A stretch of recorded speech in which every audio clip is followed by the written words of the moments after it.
For Russian tomb robbers specialized in digging up World War II soldiers' relics. They would sell the metals they dug up at high prices to the Germans. One day, while digging a pit, they uncovered a command post. Everything inside was well preserved, so the four men quickly searched through it. At that moment, the man opened a soldier's ID and froze. The photo on the ID was of himself. The four men panicked and ran to the riverbank, wanting to jump into the water to clear their heads. But as soon as they got in, they realized the water was warm, and bullets were flying past them. They quickly climbed out of the water, only to find themselves staring at a group of Soviet soldiers, guns pointed at them. These soldiers were wearing uniforms from 1942. They had traveled back to World War II. They were taken to a camp and treated as spies. The commanding officer thought they might be deserters and decided to execute them on the spot. However, when the soldiers pulled out their IDs, they found the stamps of a 1942 soldier regiment on them. The officer then decided to keep them alive and have the veterans manage them. The four men were given 1940s military uniforms and became the camp's new recruits. Just then, German artillery shells hit. The other Soviet soldiers grabbed their rifles and returned fire,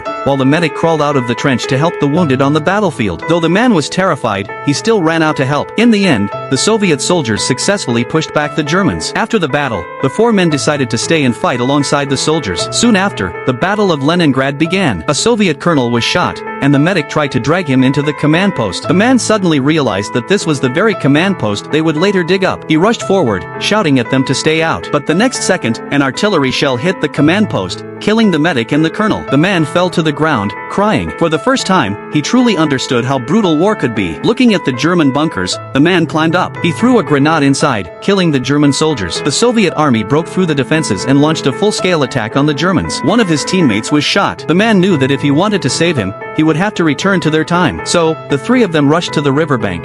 To their surprise, when they came out, they were back in 2022. The three laughed joyfully but soon cried again. After the trials of war, they finally understood how shameful their previous actions of digging up World War II soldiers' graves and selling relics had been.